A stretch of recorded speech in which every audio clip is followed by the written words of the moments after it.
The Republic of India is considered as one of the possible emerging superpowers of the world along with China, Brazil, Russia and European Union. Currently, only the United States fulfills the criteria to be considered a superpower. What are the factors that influence a country becoming a superpower, and what exactly is a superpower? An extremely powerful nation, especially one capable of influencing international events and the acts and policies of less powerful nations. Superpower status is achieved by combined means of technological, cultural, military and economic strength, as well as diplomatic and soft power influence. Let us know how well India is doing in these sectors and understand how far we are from becoming a superpower. Demographic and geographic factors. These are the most important factors which influence the development of any country. Coming to Indian geography. India is 7th largest country in the world, with a total area of 3,287,263 square kilometers.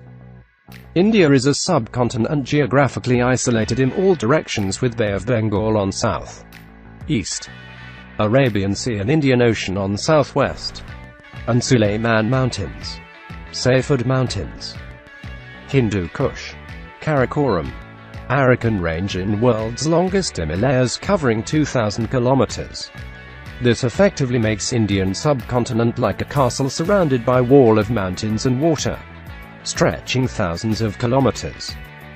India has the world's second largest population with 1.3 billion people and counting.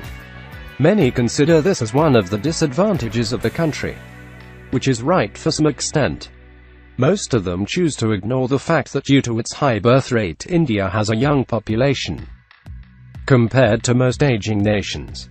Approximately 65% of its population is below the age of 35, and 50% of the population under 24, which adds ridiculous amount of numbers to workforce. As a matter of fact, Indian demographic window has started in 2010, which is predicted to last till 2050. While United States of America and Europe has well passed the demographic window. This provides India with a large workforce helping in its growth. Contrary to the decline of workforces of countries like USA, China and European countries. Economic strength. The economy of India is the 7th largest economy in the world measured by nominal GDP and the 3rd largest by purchasing power parity (PPP). With $2.29 trillion nominal GDP and $8.64 trillion purchasing power parity GDP, and recently overtook China in foreign direct investment. India has the fastest growing economy with average of 7% growth every year. The annual growth of India in 2015 is 7.5%, overtaking countries like Japan and China. It is predicted that within a couple of decades, India will emerge as an economic superpower. Economists and researchers at Harvard University have projected India's 7% projected annual growth rate through 2024 would continue to put it ahead of China, making India the fastest growing economy in the world. Clyde V. Prestowitz Jr., founder and president of the Economic Strategy Institute and former counselor to the Secretary of Commerce in the Reagan administration, has predicted that it is going to be India's century. India is going to be the biggest economy in the world. It is going to be the biggest superpower of the 21st century. Science and technology era.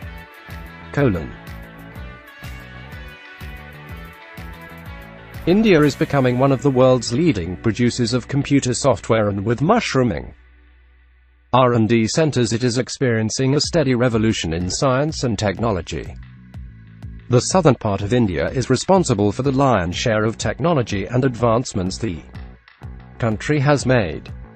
The Golden Triangle of IT and technology, Hyderabad, Bangalore and Chennai, forms the backbone of Indian manufacturing, R&D and science and technology. IT, biotechnology, aerospace, nuclear science, manufacturing technology, automobile engineering, chemical engineering, shipbuilding, space science, electronics, computer science and other medical science-related research and development are going on a large scale in the country. A typical example of India's rising scientific endeavors is that it was the third nation to found a national space agency called ISRO after the USSR and the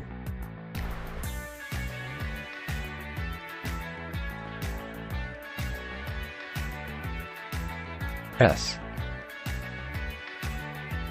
It was the third Asian nation to send satellites into space after China and Japan in 1970.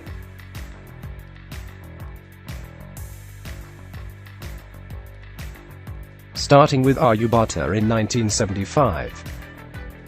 In January 2007, India became the fourth nation to complete atmospheric re-entry in October 2008. India launched its first unmanned lunar probe, Chandrayaan-1. On the 24th of September 2014, India became the fourth nation to have a satellite orbiting Mars. India is the first Asian nation to achieve this and the first to do so in its first try. And we are just getting started. Military and Defense: The Indian Armed Forces of the Military Forces of the Republic of India. It consists of three professional uniformed services: the Indian Army, Indian Navy, and Indian Air Force. India has third largest armed forces with strength of over 1.3 million active personnel and 1.2 reserve personnel. The Army of India, as the Indian Army was called under British rule before 1947, played a crucial role in checking the advance of Imperial Japan into South Asia during World War II.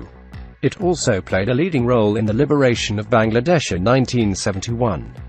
The Indian Air Force is the fourth largest air force in the world. India recently inducted its second indigenously manufactured combat aircraft. India is also developing the fifth-generation stealth aircraft. The Indian Navy is the world's fifth largest navy.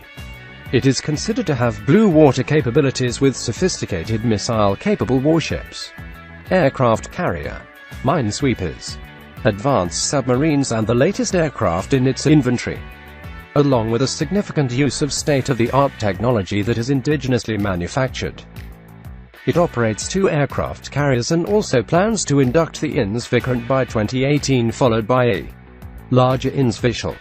India started the IGMDP to be a self-reliant nation in missile development. The IGMDP program includes 5 missiles like the Prithvi and Agni of ballistic missiles, surface-to-air missiles Trisul and Akash, and also the anti-tank NAG missile. India has possessed nuclear weapons since 1974, when it did the Pokhara I nuclear tests and the means to deliver them over long distances. However, India is not a signatory to the Nuclear Non-Proliferation Treaty on grounds of security concerns, and that India condemns the NPT as discriminatory. India is currently one of the world's largest arms importers, spending an estimated $16.97 billion in 2004. India has made military technology deals with the Russian Federation, the US, Israel and the EU. Political: Historically, India was one of the founding members of non-aligned movement, and had good relationships with Soviet Union and other parts of Western world. It played regional roles in South Asian affairs, e.g. its use of the Indian peacekeeping force in the Bangladesh Liberation War and in Sri Lanka. It took a leading initiative to improve relations between African and Asian countries. India is an active member of the Commonwealth and the WTO. The evolving economic integration politics in the West and in Asia is influencing the Indian mood to slowly swing in favor of integration with global economy. Currently, India's political moves are being influenced by economic imperatives. New Delhi is also being observed to slowly, cautiously, and often hesitantly step into the uncharted role of becoming one of the two major seats of political power in Asia, the other being at Beijing.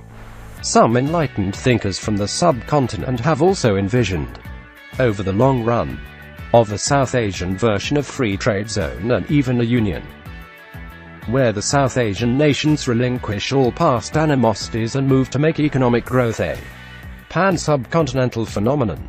India comprises of a strong leader in the form of Narendra Modi, Prime Minister of India. But India is a multi-ethnic country with democratic republicanism. The applicability of the theoretical virtues of republicanism on a country like India is sometimes questioned.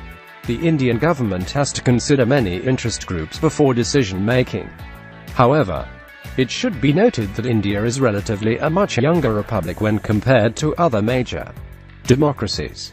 Moreover, it is predicted that in the long run, India being a democracy will provide it an edge over non-democratic competitors like China. Conclusion: India already a leading power in many sectors. It doesn't take much time for India to overtake economy, military and technological fields of other countries. India still need to reform many things in order to become a superpower, especially when it comes to diplomatic and soft power influence.